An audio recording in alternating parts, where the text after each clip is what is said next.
What's up, everybody? It's Leo and Josh with the first off-season video from 713 Football, man. Listen, I hope y'all are staying bundled up and ready to deal with this cold outside, man. Make sure you stay safe and off the roads, man. We don't want to have any accidents from none of our supporters and all that stuff. But let's get it right into why y'all are here watching this video, man. Three-team needs the Houston Texans must fix not to win the division, not to make the playoffs, but to get past the divisional round into the AFC title game and into the Super Bowl, man. The first thing that we are going to talk about has been permeating throughout the whole fan base and media for the last 2 years. It's the Houston Texans offensive line, man. We have, honestly, we protected the quarterback better than we did in the previous year, under Bobby Slowick with Nick Caley's new protection scheme and also the guys that we added. But as we saw in the playoffs in particular, we weren't able to run the ball consistently in the divisional round, which is what this team needs to think for when they sign players and when they draft players is, can this guy help me be better than whoever we are going to play in the divisional round? This is no longer, let's just hope to make the dance. We have to dominate in the playoffs in January, man. So I want to talk specifically about how Woody Marks averaged 1.2 yards a carry in the divisional round against the Patriots, man. That's just simply not good enough at all, man. Josh, what do you think about the offensive line and as far as like a team need? Yeah, and I think it's a really interesting thing because at this point, I feel like the way that we have to call games moving forward is built run first, run second, run third, and then play action off of that. So everything needs to be run focused. Anyone we bring in has to be a dominant run player, has to be someone that can be you like using the word force multiplier. I love that. I use the word just offensive line weapon, just a run game weapon. And you can get that other positions and we'll talk about later about tight end and all that. But I think there's very few guys in this draft specifically or in the free agency that fit this thing specifically. And I think there has to be a laser focus moving forward. And Nick has shown you being able to kind of bargain bin and be very selective of who he brings in. Two guys that really jump out to me on offensive line are Braden Smith. If we could go into Indy, take their right tackle, slide him over. I know you have this idea, and I really like the idea of adding on to tackle and kind of creating more of a competitive atmosphere for Blake Fisher moving forward and kind of seeing, especially with his injury issues, you're set up to where Blake Fisher can then slide in if there's any injury issues. But you can take that swing because you still have that rookie quarterback contract that you're working with and can kind of maneuver with. The second guy is Cole Van Lanen. And I think it's another example. You can go take someone from Jacksonville this time. A guy who played the last 9 games for them, played all over, played right tackle, right guard, left tackle, and really balled out. Only gave up 9 pressures, 0 sacks, but he was a dominant run blocker. He was the 8th best among all tackles in run blocking. I think he's only going to cost like 12 to 15 million. It's whether or not Jacksonville wants to invest that in a guy that they kind of view as a swing guy. I think he'll be perfect for what we need. You can move him around as a movable chess piece. He kind of lines up with what Nick Caserio and Cole Popovich have talked about versatility. I think those two guys are really big. What do you think about those two guys specifically? Yeah, I like both of them. Like you said, whoever we get has to be a force multiplier in the run game, be a dominant run player to support CJ Stroud in this defense, right? This defense really did a lot for us, and I think that the least we could do is provide them with a solid run game to keep them off the field and to give them more, pass rush situations, man, to keep them from defending the run as much as they had to this whole year, which they did a good job of. But you know how that is. Now, I want to say one thing, man. People might wonder, why are we talking about specifically tackles? I think that we have a tackle issue. I mean, listen, Titus Howard to me played his best ball at guard this year. You know what I mean? And you could see it in the playoffs. Like there was times he was getting the line of scrimmage reset on him in the run game specifically. But I think if we're running this duo scheme, this power scheme, I think him as a a guy that's double teaming interior defensive lineman, I think he does that fine at guard, right? I think we need a more power player at the right tackle that can at least hold the line of scrimmage or push forward, which I don't think Titus really, that's not his strength at tackle to me, right? Also, I'll say this, between that and the center position, I mean, listen, Trent Brown at tackle, his knee. I don't know how how you want to, if you want. I mean, listen, he didn't even last 4 or 5 games for us. When we finally found the configuration alignment that worked. Also, Nick Caserio said in his press conference that Andrews, our starting center, played literally on one leg for half the season. And on top of that, he's not. I wouldn't think of him as like a real powerful big center. I think that if we want to really, really built this team to be able to run the ball in the playoffs and also support CJ Stroud throughout the season. I know how hard it is to find a true power big center like Frank Ragnow or like those type of guys, or like a Steve Avila when he was coming out.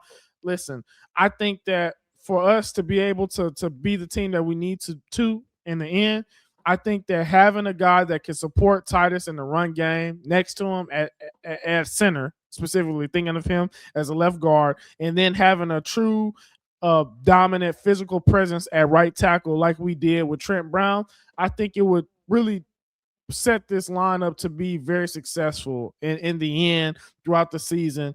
And Josh, I mean, you have anything else to add to that? Yeah, I mean, and I think it's the same thing with the draft. Like 3 names. Obviously, you'd have to move up for Spencer Fano. He's a dog in the run game. Francis Mauigawa. I probably messed that up, but he's a dog in the run game. One guy that may be in range is Caden Proctor at 28. I think eventually he slides up. We probably have to move up for him too, just because he's too athletic and too big and physical. And quickly, I know everyone's going to freak out. We didn't mention any guards. There's literally 4 guards out there in this draft that I really like so far. Pregnon out of Oregon, Ione out of Penn State are both really physical downhill players. And then later round, second, third round guys that we could get maybe with those multiple picks we have in the second is Armaj Reed Adams out at A&M. He's a physical downhill, just going to knock you on your ass kind of player. And Jaden Roberts is a guy with that high athletic upside. He's flashed at times physically. He hasn't put it completely together, but we may get him like the third round or so and be able to develop him as that guard position, similar to what we did with Ed Ingram, where we were able to put the pieces together and really create a dominant force in the run game. Man, and tying right into this, man, I think it's just obvious, right? Y'all should obviously know what the second position of importance that we need to improve on is, man. Nick Chubb is gone. Joe Mixon looks like he's gone. CJ Stroud has struggled the past 2 seasons, right? And we need to have some kind of offense that suits him, right? That helps him out. So it's obvious to me the next position is run game, tying right into the offense. I mean, running back, tying right into the offensive line here. Woody Marks, man, played great this year. I think he was very, very good, But again, as his carries went up, as his touches went up, he's not the biggest running back. He's not the most physical running back, although he tries to be. I mean, the injuries piled up. I think we need another running back similar to like a Joe Mixon almost. I know that's going to be super hard to find a 220-plus pound back with breakaway speed and also can be physical between the tackles and have great vision. But listen, we need a guy we just need a high-end piece to pair with Woody Marks that can really shoulder at least 15 carries. Because I think between him, getting 15 carries, you get, Woody like around 10. You go get another short yardage back. I think that'd be fine. But at the end of the day, they have to have some kind of big play ability because that is something that the Texans offense lacked, especially in the run game throughout this year, man. The ability to flip field without having CJ to toss the ball downfield. Josh, man, what do you think about that? No, I completely agree. And this is another example where Nick has to be laser focused, and I'm sure he will be, where it has to be big play, right? We did not have enough big play out of our running game.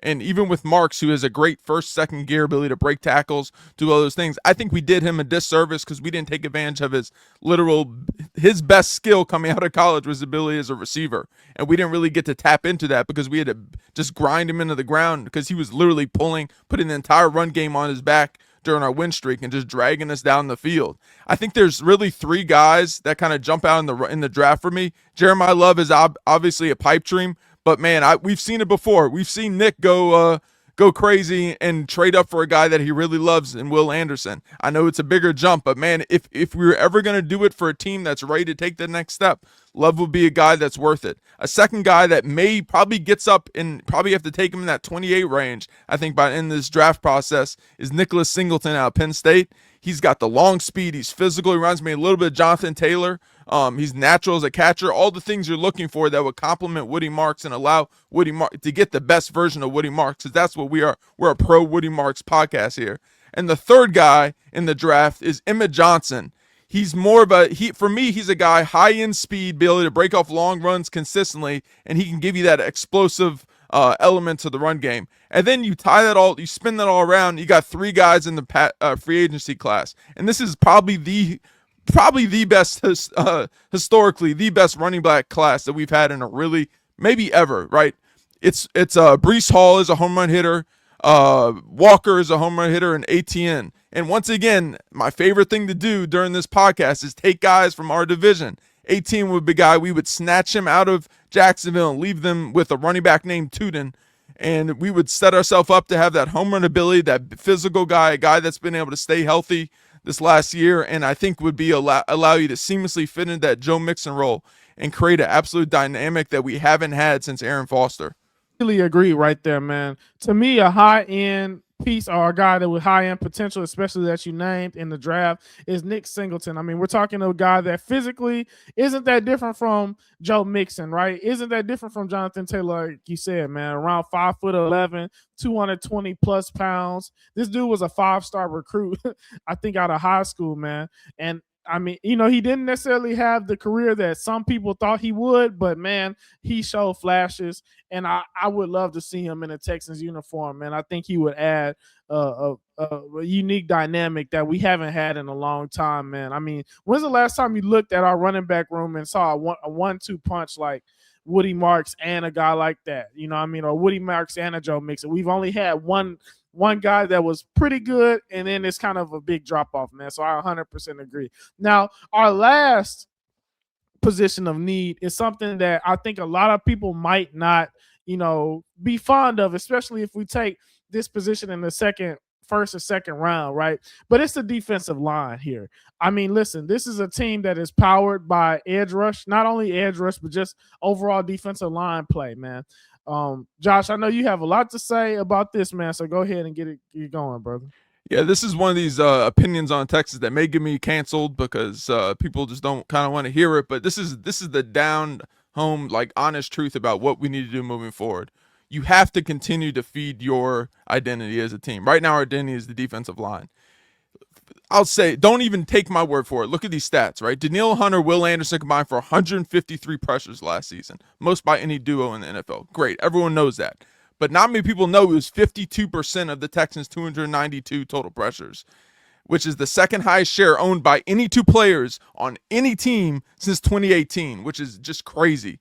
The only other combo that's done more was the 2021 Raiders, which is not something usually are in that same category with. It was Max Crosby and Yannick Ngakoue with 52.9. No other duo this season produced more than 46.8% of the team pressures. That is really scary moving forward. Like, I love these two players, but like how do I say this?